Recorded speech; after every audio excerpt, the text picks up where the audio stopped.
Daha bir sübut Məhəmməd Paşazadənin, Əli Salarzadənin, Kənan Hacıyevin, NZS-in zavodunun direktorunun Narkoman oğlunun, onun qardaşı oğlu Cavidin, Naxçıvanın keçmiş bu icra başçısı böyüyü də belədir də, Vasif Talibovun qohumu Emilin, onun pozun anasının, Kənan Hacıyevin bacısının, İlqarın, Bəhəddinin, Çidoha Zənd çəkmə müəssisəsinin rəisi Elnurun.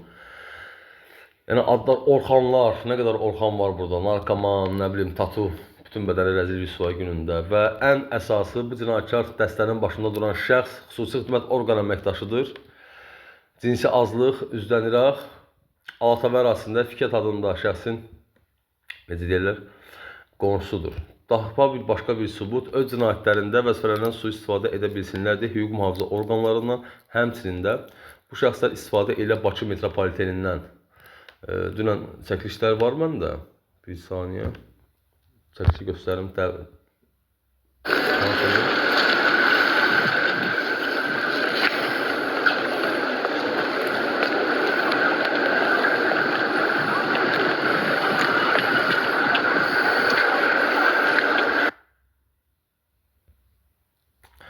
Deməli, bu binanı mən törətmədiyim bir cinayətə görə, Azərbaycan Dəmir Yolları, bu bina yerləşir 28 man metrosunun arxasında, bu binanı elədilər ağır cinayətlər istintaq mərkəzi. Orxan Babayev adında bir şəxsi, şərəfsiz yerləşdirdilər ora, tutuldular ora, Orxan Babayev adında bir şəxsi.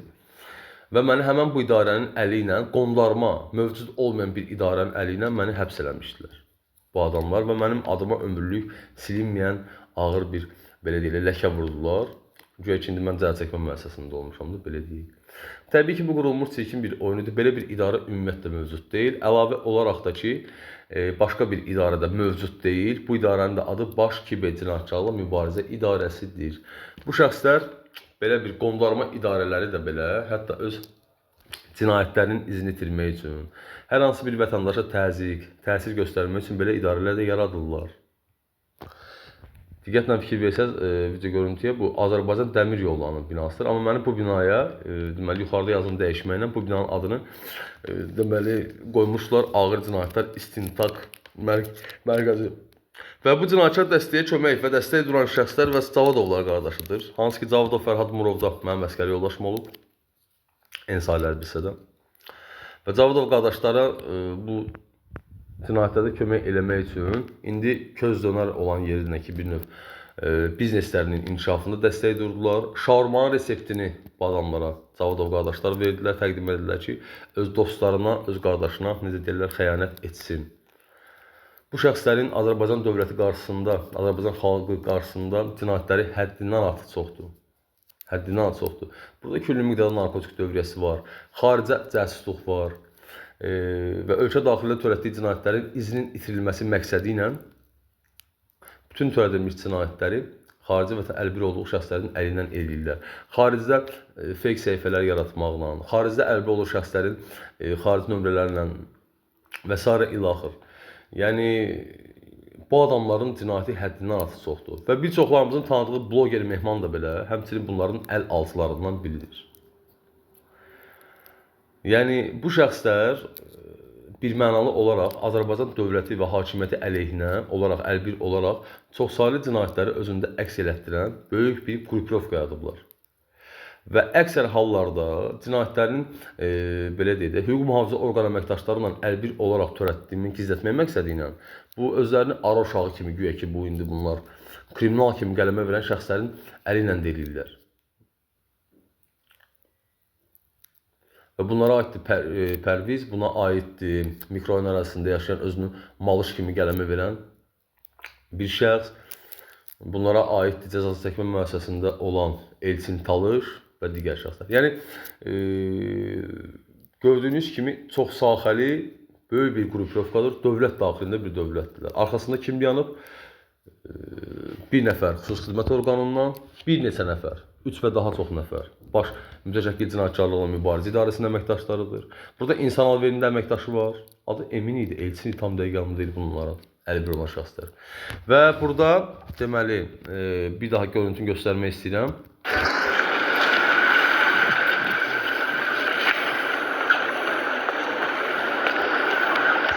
belə bir qondarma idarənin yaradılmasında, belə bir idarənin mövcudluğunda dəstək duran Nəsimi rayonu polis necə deyirlər, idarəsinin rəisi oldu. 2014 idi, 17 idi, 17-ci il səfərəm, 2017-ci il səfərəmsə də artıq. 17-16-cı illər idi də məni cəzaçəkmə müəssisəsinə göndərəndə. Və daha sonralar, yəni bu adamlar polislə əlbir olaraq bir banda yaradıblar. Ərazidə yerləşir Nəsimi polis idarəsinin ərazisində. Yəni öz cinayətlərinə məni cəlb edə bilsin, daimi təqiblər altına saxlaya bilsinlər deyə Bakı metropoliteninin rəisindən də istifadə ediblər. Mənim tanışdığım keçib iki əsas faktor var burada. Bir, hicablı bir pozğunla tanış olmağım, hansı ki onun əri, yəni xüsusi xidmət orqanında işləyir, bu detikada üzləniraq, homoseksual. İkinci, Süleymanova Xəyalə. Yəni 2013-cü, 12-ci ildən hətta mən deyərdim ki, artıq bu cinayətkar qrupovka məndən əl çəkmir. 2026-cı ildə hələ də mən təqiblərə məruz qalıram bu şəxslər tərəfindən, hələ də izlənirəm. Hələ də müəyyən sosial şəbəkələrdə mənə və aləmə qarşı müəyyən təhqirlər, təzyiqlər var, mövcuddur. Bu cinayətlərin arxasında duran əsas havadar, əsas belə deyək də, gizli fiqur Mirqafar Seyidovdur. Mirqafar Seyidovun vəsf vaxtından Bandaqdeldə işlədiyi dövrlərdən bu cinayətkar qrupovka fəaliyyətə başlayıb. Mirqafar Seyidovun başçılığı altında bu cinayətkar dəstə narkotik dövriyyəsinə və digər cinayətlərin aktiv surətdə inkişafına başlamışdır. Hal-hazırda baş prokurorluq səviyyəsində bu cinayətkar dəstənin havadarı da Yusif adında Alfons həyatı yaşayan bir şəxsdir. Həmən o Yusifin, Alfonsun, bacısının prokuror həyat yoldaşıdır ki, korrupsiyanın mübarizə idarəsinə və digər prokurorluq səviyyəsində olan idarələrə təsir və təzyiq göstərir ki, bu cinayətkar dəstənin havadarlığı, himayədarlığı və bu cinayətkar dəstənin cinayətlərindən olan maddi xeyrini gizlədə bilsin. Həmin Yusifin də nömrəsini mən daha əvvəllər qeyd eləmişəm.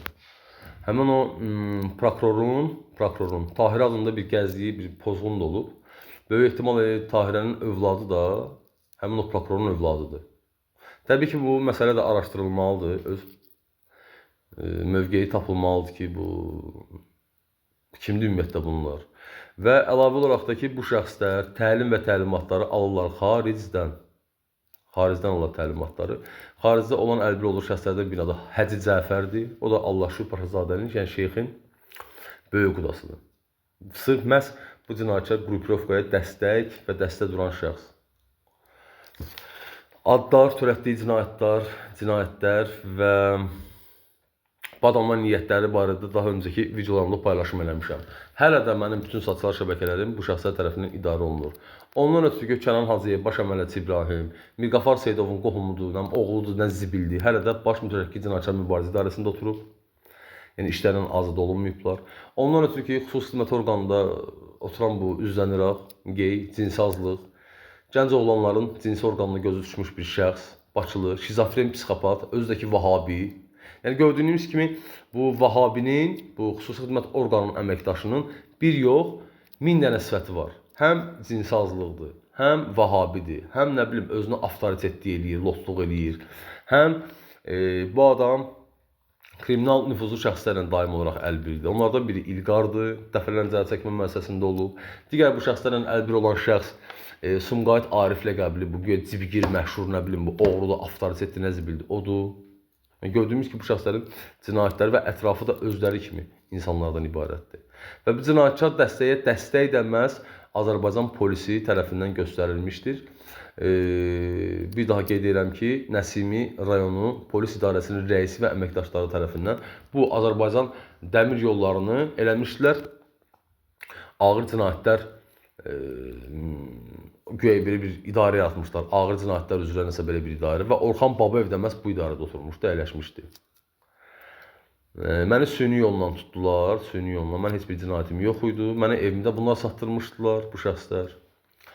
İlk dəfə bu şəxslərlə tanışdığım 2012-ci illə baş verdi, Cəlalın əli ilə. Çünki bu Əbdülvahabdan əmələ gəlmə Tulanın, bu xüsusi xidmətdə oturan şəxsin əlaltıları ancaq özü kimi Vahabilərdir. Və məhz Cəlal idi ki, məni fikrətlə tanış eləmişdi, işə göndərmək bahanəsi ilə. Yəni, 1000 sifətə malik olan bir insandır, Alatava ərazisində yaşayır, dövlət təbii xidmətində əməkdaşıdır və vəzifəsindən sui-istifadə edərək Azərbaycan dövlətinə qarşı tam bir böyük bir qrupirovka yaradıb və çox da əslində qəliz olmayan cinayət sistemi yaradıb. Və əsas bu şəxslərin cinayətlərinin gücü də vətəndaş məlumatlarının məxfilik siyasətinin bir növ satışı ilə məşğul olmaqdır. Məxfilik siyasətinə müdaxilə etmək üzərində qurulub. Buna aid Kapital Bank dələduzluğu, Azərpost dələduzluğu, küllü miqdarda narkotik dövriyyəsinin idarə olunmağı, silah satışı, Kapital Bank kartlarının həddi buluğa çatmayan şəxslərə satışı. Yəni bu şəxslərin cinayətləri həddindən artıq çox da böyükdür. Və məsələ də bundan ibarət ki, hər birinin, bu cinayətkar dəstənin hər bir üzvü fərqli-fərqli idarələrdə əyləşib. İndiki vaxtda da, indiki yəni 2026-cı ildə artıq bugün, 2026-cı ildə də bu şəxslərə dəstək duran, küllü miqdarda rüşvət almış Aydın Şəfxanlıdır. Aparat rəhbəridir Ombudsman idarəsində. Onun da mənə göndərdiyi yazılı fake məktublar, hansılar ki, əslində Aydın Şəfxanlı xidmətə uyğun olaraq mənim onlara, insan hüquqlarına müraciət elədiyim məktubları Aydın Şəfxanlı ünvanlanmalı idi. Lazımi idarələrə ki, baxılsın və idarələr görülmüş tədbir barədə mən dəvət olunmalıydım ora. Bir nüsxədə ki, Aydın Şəfxanlıya getməli, yəni ki, daha doğrusu Ombudsman aparatına getməlidir. Aydın Şəfxanlı da öz növbəsində küllü miqdarda rüşvət alaraq həmən bu proseslərin qarşısını alır.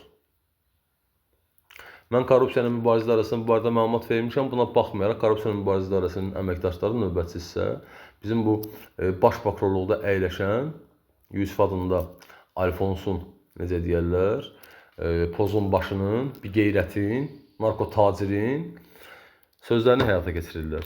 Yəni vəziyyət bu vəziyyət ki, bu adamlar dövlət daxilində bir dövlət yaradıblar və birbaşa olaraq təxribatçı qüvvədirlər və bunların əsas məqsədləri Azərbaycan dövlətini, Azərbaycan hakimiyyətini daxilən zəiflətmək üzərində qurulmuşdur.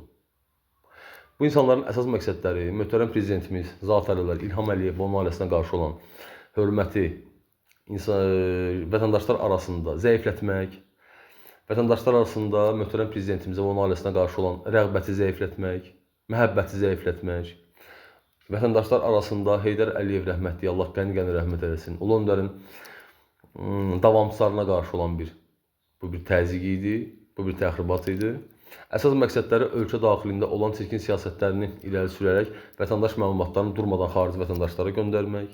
İçimdə mənim qorxunc və böyük bir narahatsızlıq hissi var ki, ola bilər ki, bu şəxslər necə ki Kapital Bank, Azərpost və digər dələduzluqları həyata keçirirlərsə, xaricdən əlbir olaraq buna aiddir Rusiya, Ukrayna, Türkiyə. Məlum məsələdir ki, deməli ki, bu şəxslər Azərbaycan daxilində hərbi məlumatları da ola bilər ki, xaricə göndəriblər. Buna sübut olaraq gətirə bilərəm ki, bu cinayətkar dəstənin əsas üzvlərindən biri baş əməlçisi İbrahim, hansı ki, banditmin əməkdaşıdır və onun Müdafiə Nazirliyində oturan polkovnik atasıdır. Və bundan əvvəl də Müdafiə Nazirliyinə göndərdiyim, ünvanladığım bir növ, belə deyək də, məktubları məhz baş əməlçisi İbrahimin atası tərəfindən qarşısı alınıb. Nəzərə alsaq ki, bu adamlar xarici dəstək edirlər. Deməli ki, buradan belə bir nəticəyə və qənaətə gəlmək olar ki, Müdafiə Nazirliyində oturan şəxs də hərbi strateji əhəmiyyət daşıyan obyektlərin də mövqelərini böyük məmnuniyyət təbii ki, xaricə göndərib. Yəni, bundan mən başqa tapmıram. Kapital Bankın anasına ağlar qoymaq üçün, Azərpost adı ilə dələduzluq edə bilmək üçün və digər dələduzluqları həyata keçirə bilmək üçün, əgər bu insanlar öz vətəndaş məlumatlarını, vətəndaş sosial şəbəkələrini xaricdən əlbir olaraq kart məlumatlarını ələ keçirib, kart hesablarından pul oğurluyurdularsa, bu şəxslər, əgər bunu həyata keçirib eləyirdilərsə, pula görə öz millətinə bu qədər ziyan vurmaq olarmı? Təbii ki, bu adamlar hamısı milli düşməndirlər, milli mənəviyyəti olmayan insanlardırlar. Deməli ki, buradan belə bir qənaətə gələ bilərik ki, baş əməlçisi İbrahim atasının əli ilə də, hansı ki, Müdafiə Nazirliyində işləyir, onun əli ilə də müəyyən məlumatları xaricə göndərməyə nail ola bilib. Mən belə fikirləşirəm. Yəni ki, mən xatırlayıram 2021-ci ildə döyüşlər gedəndə bu cinayətkar dəstənin fəaliyyəti artıq bizdə başlayıb, aktiv fəaliyyəti 2012-ci ildən. Düzdürmü? Bizdə 44 günlük Qarabağ müharibəsi oldu 2021-ci ildə. Mən buradan belə bir nəticəyə gələ bilərəm ki, Qarabağ döyüşləri gedən ərəfədə də pul müqabilində ola bilər ki, müəyyən məlumatlar Erməniyə və yaxud da ki, Rusa ötürülüb. Və mən burada hətta əminliklə deyə bilərəm ki, bəlkə də ötürülmür, 100% ötürülüb. Yəni bu adamlar öz xalqlarına bu qədər nifrət eləyirlərsə, əgər bu adamlar təxribatçılıqla, dövlət əleyhinə işlərlə, Azərbaycan xalqının əleyhinə işlərlə, Azərbaycan prezidentinin əleyhinə, Mehriban xanımın əleyhinə bu qədər işlərlə məşğuldurlarsa, bilməli olaraq bunu da eləyəcəklər. Və əksəriyyəti xüsusi xidmət orqanında əyləşən Vahabinin, Əbdülvahabın bu cinsi azlığın əlaltıları hamısı Vahabidir. Sumqayıt Mahiridir, Musasıdır, Ubisidir, Nofər Mahmudovdur Azərişıqdan, hansı ki Əbülfət Rızayeva, General Möhür Rızayeva şərb ötən atmaqda, saxta sənəd və idarə düzəltmədə kömək ediblər. Əl-əxsusda əsas bu cinayətkar dəstək Fövqəladə Hallar Naziri Kəmaləddin Heydarovun Vahabi oğludur. Hansı ki, narkotik dövləsinin izin itirilməsində, sərhəd qoşunları komandandan rüşvət alınmağında da onun əli var. O bir növ öz Əbdülvahab tumundan əmələ gəlmiş, Əbdülvahabdan əmələ gəlmiş, üzləniraq, öz din, dırnaqarası İslam qardaşına, dırnaqarası İslam qardaşının sadəcə olaraq köməkli və dəstək dururdu. Amma halbuki Kəmaləddin Heydarov yaddan çıxartmasın ki, o kiminlərin və kimin hesabına oturub orada. Kəmaləddin Heydarov və bu dəqiqə onun ailəsi dövlətin və dövlətçinin əleyhinə olan bir təxribatçı qruprovkaya dəstəkdə durublar, dəstək göstərirlər. Yəni bu adamlar məhz bildiyiniz bütün sosial şəbəkə əsnasında hər şeyi güya ki öz aləmlərində əllərinə almışdılar. Bu bir təxribatdır. Əgər xatırlayırsa bir müddət bundan öncə, illər bundan öncə Türkiyədə darbə deyilən bir təxribatçı bir hadisə baş vermişdi. Bu da Azərbaycan dövlətinə qarşı bir darbə idi. Azərbaycan dövlət daxilində böyük bir təxribat idi. Təxribatın kökündə durmuş əsas məsələlər də bir daha əvvəl kimi qeyd etdiyim kimi, əsas məsələlər də bundan ibarət idi ki, Azərbaycan millətini və xalqını daxilən məhv eləmək. Azərbaycan təhsilinə zərbə vurmaq, xarici vətəndaşların əliylə. Azərbaycan vətəndaş məlumatlarını satışını həyata keçirməklə Azərbaycan ailələrini dağıtmaq. Hətta boğa çatmayan şəxslər arasında Kapital Bank kartlarının satışını həyata keçirməklə narkotik dövriyyəsinin inkişafına gətirib çıxartmaq, silah alverinin, travmatik, pnevmatik silahların satışını həyata keçirməklə Azərbaycanda kriminalı cinayətkarlığı inkişaf elətdirmək, küllü miqdarda narkotik dövriyyəsini Azərbaycanda satışını həyata keçirməklə Azərbaycan vətəndaşlarını və millətini zombiləşdirmək, narkomana çevirmək, məhv eləmək, mənəviyyatlarını məhv eləmək. Yəni bu adamların məqsədləri göz qabağındadır. Kapital Bank və Azərpost tərəzzüdüyü isə sadəcə olaraq bu şəxslərin cinayətlərinin və bandasının bir növ maddi dayağı və dəstəyi olub. Təlimatları kimdən alırlar? Xaricdən. Kimə qulluq edirlər? Xaricə. Amerika, Rusiya, Ukrayna, Türkiyə. Və günün bu günə qədər də, hələ də mənim bütün sosial şəbəkələrim müdaxilə altındadır. Tapşırığı kimdən alırlar? Mirqafar Seyidovdan. Daxili İşlər Nazirliyində bu cinayətlərin arxasında kim dayanıb? Mirqafar Seyidov.